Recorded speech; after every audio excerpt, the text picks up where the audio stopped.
News 18 India. और अब बिहार में एक बार फिर से एनडीए की सरकार बनने की चर्चा जोरों पर है, लेकिन इससे पहले बिहार में एनडीए की सरकार कब बनी, जरा इस पर भी एक नजर डाल लेते हैं। 3 मार्च 2000 और 24 नवंबर की वो तारीख, 2005 26 नवंबर की एक तारीख जब ये सरकार बनी, और 2010 27 जुलाई 2017 को, और इसके बाद फिर 16 नवंबर 2020 को इसी तरह से सरकार बनती दिखाई दी थी। अब आज पटना में भारतीय जनता पार्टी की एक बड़ी बैठक होने जा रही है। विधायक दल और बीजेपी बिहार की प्रदेश कार्यकारिणी की बैठक बुलाई गई है। और सबसे खास बात यह कि बैठक में बीजेपी के एमएलए एमएलसी सहित पार्टी के वरिष्ठ नेता भी शामिल होने वाले हैं। आपको यह भी बताते चलें कि इस बैठक में शामिल होने बिहार बीजेपी प्रभारी विनोद तावड़े आज पटना आने वाले हैं। और वहीं बिहार में जारी राजनीतिक सियासत के बीच में दिल्ली में कल फिर से बीजेपी की अहम बैठक हुई है, और बैठक में बीजेपी के राष्ट्रीय अध्यक्ष जेपी नड्डा, केंद्रीय गृह मंत्री अमित शाह और बीजेपी के राष्ट्रीय महासचिव बीएल संतोष, बीजेपी महासचिव विनोद तावड़े जो कि बिहार में पार्टी के प्रभारी हैं, वो भी मौजूद थे। ये सब कोई हम लोगों के स्तर पर कोई बात नहीं है, एकदम क्लियर रही है।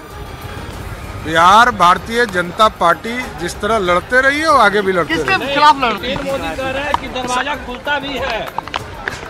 अब जो बोले हैं उनसे पूछिए।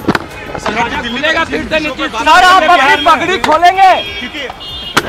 पगड़ी आपने बांधा था, 100 में लिया था। पगड़ी खोलेंगे? समय आने वाला नजदीक। स्पष्ट रहिए, हमारी बैठक लोकसभा चुनाव के अंतर्गत हो रहा है। पगड़ी का जवाब मैं पगड़ी के समय दूंगा।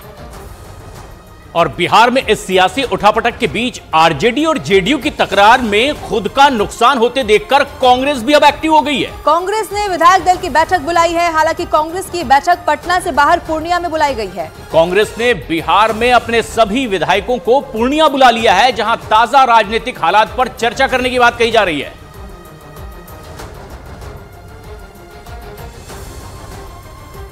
और अब बिहार में मची सियासी हलचल के बीच में इंडी गठबंधन कैसे तिनके की तरह बिखर रहा है, ये भी अब आपको दिखाते हैं। राहुल गांधी ने भारत जोड़ो न्याय यात्रा ये सोचकर शुरू की थी कि इस बार पूरब से पश्चिम तक यात्रा तक कांग्रेस के पक्ष में एक नई लहर पैदा करेंगे। लेकिन उनकी यात्रा के साथ साथ कांग्रेस के लिए मुसीबतें भी लगातार बढ़ती चली जा रही हैं। और राहुल गांधी की यात्रा जिन जिन राज्यों से गुजरने वाली है, कांग्रेस अध्यक्ष मल्लिकार्जुन खड़गे ने उन राज्यों के इंडी गठबंधन के दलों को पत्र लिखकर राहुल की यात्रा में शामिल होने की भी अपील की थी। लेकिन किसी भी दल ने उनकी अपील को स्वीकारा नहीं। उल्टे इंडी गठबंधन दलों ने राहुल की यात्रा में रोड़े अटकाने शुरू कर दिए हैं। और सबसे खास बात ये, ममता बनर्जी ने राहुल गांधी की यात्रा को सिलीगुड़ी में आने से ही रोक दिया। तो वहीं बंगाल के बाद राहुल की यात्रा बिहार से होकर गुजरने वाली थी, लेकिन बिहार में आने से पहले ही इंडी गठबंधन बनाने में सबसे अहम भूमिका निभाने वाले नीतीश कुमार के पाला बदलने की चर्चा अब जोरों पर है। और ऐसे में सूत्रों के हवाले से जो खबर आ रही है कि पूर्णिया में यात्रा के दौरान राहुल गांधी की होने वाली रैली ही रद्द हो सकती है, और ये एक बेहद अहम और बड़ी खबर भी है। और इसीलिए माना जा रहा है कि राहुल गांधी को, खास तौर पर कांग्रेस को, ये बहुत बड़े झटके के तौर पर देखा जा सकता है।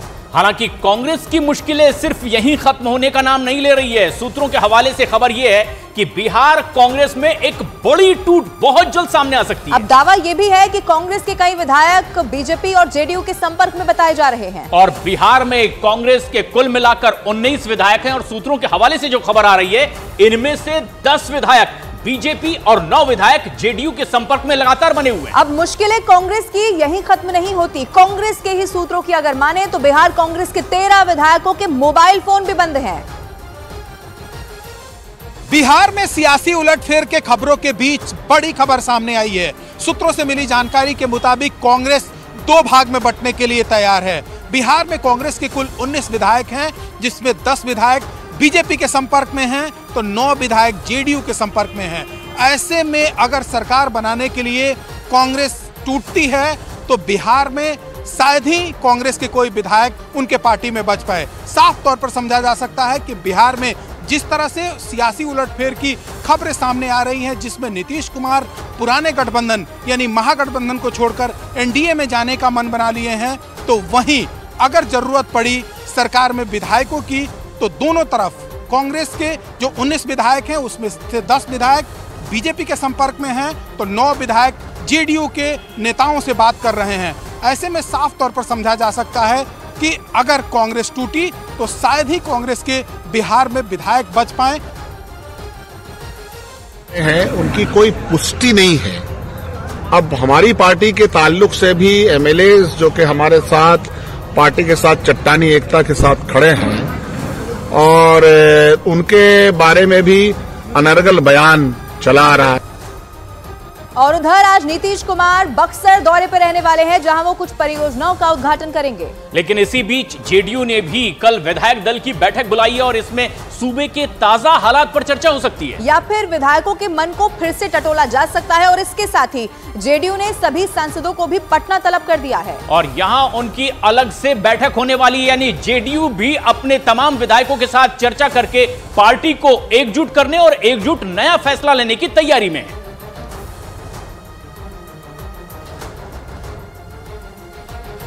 और वहीं एक बेहद अहम और बड़ी खबर भी, राज्यसभा सांसद और बिहार के पूर्व उप मुख्यमंत्री सुशील मोदी के एक बयान के बाद अब बिहार में सियासी उलटफेर तय माना जा रहा है। और आपको यह भी बताते चलें कि इशारों ही इशारों में उन्होंने नीतीश कुमार के लिए दरवाजे खुले होने की बात कह दी है। ये दिल्ली में भी कहा था कि राजनीति में कोई दरवाजा परमानेंट बंद नहीं होता, आवश्यकता के अनुसार दरवाजा खुलता रहता है, बंद होता रहता है।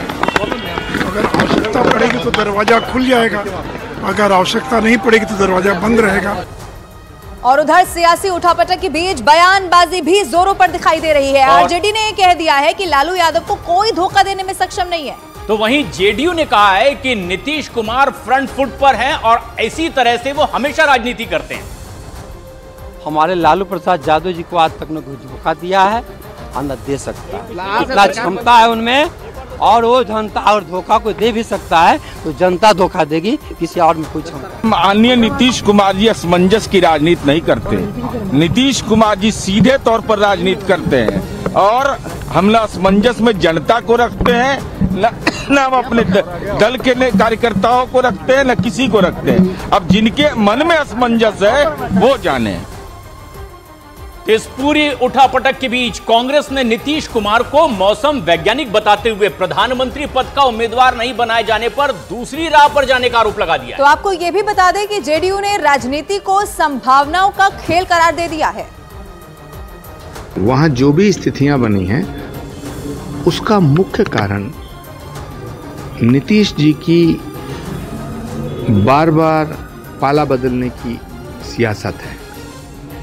एक ज़माना था वो लालू जी का विरोध करके सत्ता में आए, फिर वो एकदम एक रात में ही लालू जी के पक्ष में हो गए, फिर वो लालू जी के विरोध में आए, एक बार वो मोदी जी के साथ आ गए, फिर वो मोदी जी से अलग हो गए। मैं गया था माननीय मुख्यमंत्री से कुछ विकास की बात, सीएम गए भी थे हॉस्पिटल के इनॉग्रेशन के लिए, तो हम लोग की इच्छा है कि मेडिकल कॉलेज खगड़िया में बने। मैं वो बात रखने के लिए गया था माननीय मुख्यमंत्री नीतीश जी के पास। राजनीति संभावनाओं का खेल है और बिहार के हित में जो अच्छा डिसीजन होगा हमारे नेता लेंगे, और ऐसा नहीं है कि जो भी अच्छा होगा बिहार के हित में वो लेंगे, इसमें कहीं दो मत नहीं है।